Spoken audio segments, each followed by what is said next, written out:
ஹர்த்தாலில் செய்கிறது அது சரியோ இல்லையோ என்றது ஒரு பக்கம் இருக்க, அந்த ஹர்த்தால்ன்ற அந்த அந்த வடிவம், போராட்டத்துடைய வடிவம் பற்றி ஒரு பக்கம் விட்டாலும் இது இந்த விடயம் சம்பந்தமாக கட்டம் எதிர்கொண்ட தெரிவிக்க முடியல. மாற்ற கருத்து கிடையாது, அந்த கருத்து கிடையாது.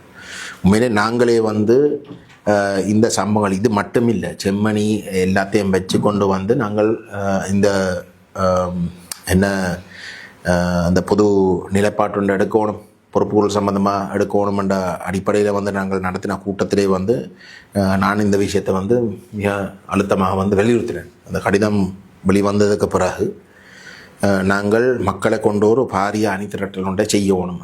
அந்த கடிதத்துக்கு சார்பாகவும் இது எங்களுடைய மக்களுடைய ஏகமெனதான ஒரு நிலைப்பாடு என்றதை அறிவிக்கிறதுக்கும் நாங்கள் அதை செய்யணும் உண்டு. இந்த அது செம்மணி இப்படிப்பட்ட இந்த நிகழ்வு அப்போ நடக்க இல்லை, இந்த சம்பவம் அதுக்கு இந்த நேரம் நடக்க இல்லை. ஆனால் இப்படியான சம்பவங்கள் அனைத்தையும் உள்வாங்கி தான் நாங்கள் அதை செய்யணும்னு சொன்னோம். அப்போ போராட்டம் உண்டே யார் அறிவித்தாலும் அதை செய்கிறன்றது வேறு. ஆனால் இந்த இடத்துல சுமந்திரன் அறிவித்ததுன்றது முழுக்க நாங்கள் இந்த இராணுவமயப்படுத்தலுக்கு எதிராகத்தான் அவர் அறிவிச்சிருக்கார். இராணுவமயப்படுத்தல் சம்பந்தமாக தமிழ் தேசிய மக்கள் முன்னணி கடந்த 16 வருஷமாக 2010ஆம் ஆண்டில் இருந்து நாங்கள் 9ஆம் ஆண்டில் இருந்து நாங்கள் இந்த விஷயத்தை கதைக்க இராணுவம் வெளியேற வேணும், பொறுப்பு கூறாத இராணுவத்தை வச்சிருக்கக்கூடாது என்ற விஷயங்களை சொல்ல சுமந்திரன் எங்களை தென்னிலங்கைக்கு சென்று நாங்கள் இனவாதிகள் தான் சொல்லுவார். எங்களுடைய கருத்துக்கள் இது இன்றைக்கு வந்தவர் என்னத்தை மையப்படுத்தி போராட்டம் நடத்தணுமோ நாங்கள் அதை 16 வருஷத்துக்கு முன்னே சொல்லி கொண்டு வர விஷயங்கள். அப்போ அதை கொச்சப்படுத்தினேன் விளங்க, அது வேண்டாம், அப்படி ஒன்றும் இல்லை.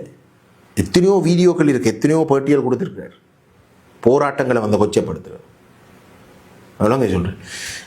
அப்படிப்பட்ட ஒரு நபர் இன்றைக்கு அறிவிக்கிறாருண்டா அதை ஏன் என்றதை தான் கேட்குவோம்.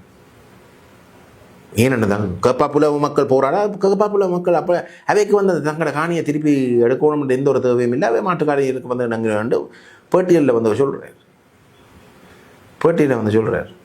ஜூலை கருப்பு ஜூலைக்கு மக்கள் போராட அது மக்கள் இல்லையா, உதிரி கட்சிகள், நிராகரிக்கப்பட்ட கட்சிகள் போராடணும். இப்படித்தான் கொச்சப்படுத்துகிறாங்க ஒவ்வொரு முயற்சி. அந்த நபர் தான் இந்த போராட்டத்தை ஆரம்பிச்சிருக்கு. நான் கேள்விப்படுறேன், அந்த நபர் அறிவிச்சிருக்கிற போராட்டம் எவருடையும் கதைக்காமல் தான் நடந்திருக்கு.